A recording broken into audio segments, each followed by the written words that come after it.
छत्तीसगढ़ के बीजापुर जिले से एक चौंका देने वाला मामला सामने आया है, जहां एक आरक्षक ने अपने ही साथी आरक्षकों को ऋण दिलाने के नाम पर धोखाधड़ी करने का आरोप लगा है। आपको बता दें, सलवा जोड़ों के बाद सहायक आरक्षक बने पांडु मुर्मा ने कोतवाली बीजापुर में आरक्षक सोनू कुड़ियम के खिलाफ शिकायत दर्ज कराई है। उनका आरोप है कि सोनू ने खुद को बैंक का एजेंट बताकर कई आरक्षकों से ऋण के नाम पर धोखाधड़ी की है। इसी तरह का एक और दर्दनाक मामला सामने आया है। पीलू निवासी सहायक आरक्षक हिरिया मांडरा की कैंसर से मृत्यु हो गई। उनकी विधवा पत्नी का आरोप है कि उनके इलाज के दौरान उनके खाते से 50,000 रुपए एटीएम से निकाले। उसके बाद ऋण दिलाने सोनू कुड़ियम ने हस्ताक्षर युक्त चेकबुक व अन्य दस्तावेज ले लिए। हालांकि दबाव के कारण उन्होंने आधिकारिक शिकायत दर्ज नहीं कराई है। अब मृतक आरक्षक हिरिया की पत्नी और पुत्र क्या कहा, आप भी सुनकर चौंक जाएंगे। जी, मेरा नाम कैलाश मांडरा है। मेरे पिताजी का नाम हिरिया मांडरा है। मेरे पिताजी कैंसर हुआ था, कैंसर में उनका डेथ हो गया है। और जब उनके अकाउंट में जो पैसा था उसमें से 50,000 निकाले हैं। उसके बाद कैंसर बीमारी हुआ था, लोन निकाले थे। तो सोनू कुड़ियम के द्वारा जो लोन निकालने के लिए डॉक्यूमेंट्स जमा किए थे, Aadhaar card, PAN card, ATM, passbook, chequebook वगैरह, तो सोनू कुड़ियम के द्वारा जमा किया गया था। तो उसके बाद पिताजी का कैंसर बीमारी होने के बाद उनको जगदलपुर डिमरा हॉल हॉस्पिटल में भर्ती किया गया था। उसमें से बाद में बाबा अम्बेडकर रायपुर में इलाज के दौरान उनका डेथ हो गया। और लोन का राशि नहीं निकाले थे। पहले पिताजी का अकाउंट में जो धन का डलता था वही पैसा निकाले थे। बाद में लोन निकाले थे, उसका राशि कभी निकाले नहीं है, ना मेरे परिवार से कोई निकाला नहीं। अभी तो महीना में मेरा 14,000 रुपये कटता है। कितना मिलता है टोटल? जी, 18,000 रुपये मिलता है सर। 4,000 में कैसे गुजारा करते हैं? बहुत 4,000 में अब क्या करे सर, बहुत तकलीफ में कैसे करे, अभी मजबूरी है। నాకు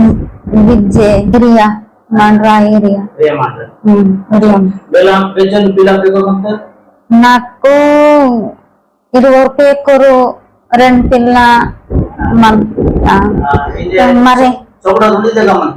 ಮಾಮುಂದೆ ಜಾಗ ಮಂತಮ ಮರಿಂಗ್ ಪುಟ್ಟಮು ಪಿಲ್ಲ ಮಂತ पैसा बेचन खर्चा तेंतिरले एक तेंति ಮಾಮ್ ತೆಂಡೋಮು ಅಚ್ಚನೆ ತೆನಿ ಮಕ್ ತೆಂಡೋ ಇಂಗ ಪಯತೆದ ಪರ್ವಾಂಕು ಅವ್ ಕೊತ್ತ ದೊರ್ಕೋ माको बेचन तेनी मते अवे 50,000 रे तेनी मक। अच्छा, आज के पया पालन की paya bati teni gra teni mandi mamos mak tominga ya parwangku cancer loan तेना नी गुबेनो बास lor kuriem chono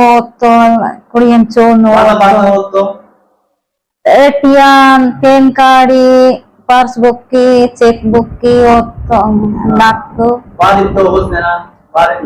नाको वे होएगा लोन तनी जोरबारा पासबुक ओएनएस के बेन और मत लो तक मामेर वो में मक्तम हो और मक्तरो वैन जबूदु आएंगे नक्तो तमो निर्वरो वैन जबूदु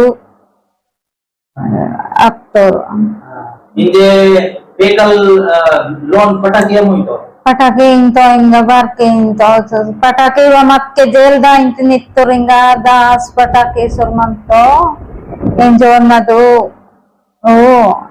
इस संबंध में आरक्षक सोनू कुड़ियम से फोन पर बातचीत में बताया कि मैं ऋण दिलाने में मदद किया हूं, किंतु किसके खाते में रुपए अंतरण किया गया है इसकी जानकारी मुझे नहीं है। पांडु वर्मा ने इस मामले की जानकारी पुलिस अधीक्षक बीजापुर और बस्तर आईजी को भी भेजी है। अब सवाल यह है कि क्या इन सहायक आरक्षकों को न्याय मिल पाएगा? यह मामला पुलिस बल के भीतर अशिक्षित और कमजोर लोगों के शोषण की गंभीर समस्या को उजागर करता है। हम इस मामले की और जानकारी प्राप्त करने का प्रयास जारी रखेंगे। Bureau report Bijapur. नाम सर BSF में सर, मेरे को अनपढ़ हूँ लेकिन पैसा लोग घर बनाऊंगा निकाले एक आदमी एजेंट बन के निकाले पैसा सर, हम सोनू कर सर। मेरे को नहीं मालूम सर, ये अभी तक क्लियर नहीं बताया सर। कम से कम 2022 की बात है, वो अभी तक मेरे क्लियर पैसा नहीं मिला, कुछ नहीं मिला। अभी मेरे खाता से 17,000 पैसा कट रहा है, निकाले मेरे मालूम नहीं बोलता है। खुद ही मेरे यहाँ डॉक्यूमेंट 10 बार वो आधार कार्ड का पासबुक का फोटो खींच के भेज रहा है, लेकिन सर अभी तक नहीं बताया। ये अनपढ़ी करके क्या है कि नहीं मालूम सर, अभी तक क्लियर बिल्कुल नहीं है। लोन के विषय में जानकारी लेने से क्या बोलता है? जानकारी पूछने से बता तक नहीं सर। उसको मैं पर्सनल साथ में रह के समय कम से कम 2 साल तक मैं पूछ के देखा, बताया नहीं अभी तक। मैं क्या बोलूंगा, मैं कितना चेक दिए थे? चेक 6-7 कुछ हो गए सर, बहुत दिन हो गए, मैं भूल गया। 7 कुछ तो ले गए। स्टेटमेंट निकालने के बाद क्या हुआ, किसको बताया? स्टेटमेंट निकालने के बाद बताया तेरे पैसा दूसरा खाता में ट्रांसफर हो गए। वो कोई पढ़ा लिखा वाले बोलते सर। मैं किसी को मदद नहीं करने नहीं जा रहे सर। मेरी थाना में फिर ले जाने के बाद वो आवेदन लिख के देने के बाद वो बोले सर ये कुछ नहीं भाई लड़ाई झगड़ा बहुत साहब बोल दिया। तो ठीक है, मैं क्या बताऊँ, मैं जानते नहीं हूँ, कोई मदद नहीं कर रहा। बोल मैं रो के ऐसी चुपचाप हो गए, तो क्या बताऊँ किसको। फिर अभी तक क्लियर नहीं हो, 4 साल होने जा रहे। इसलिए मेरा पैसा इतना पैसा काट रहा है कि घर वाले आदमी को फैमिली को कैसे करके मैं पालूंगा। बोल तो मैं तो बहुत सोच में हम तो उसकी आत्मा थी, हम तो उसी को बोलना पड़ेगा सर। किसको बोलूंगा ना, बिना जान के। आप घर बनाए हो? हाँ सर, वही जोकरी में जैसे जोकरी है मेरा, इतनी छोटा है। मैं भी नौकरी कर रहा हूँ, 4-5 लाख रुपया बोल के बताया, लेकिन सर वो किया नहीं कोई। मैं क्या बताऊँ। जो लोन का पैसा आपके खाते से कट रहा है सर 17,000 रुपये पूरा।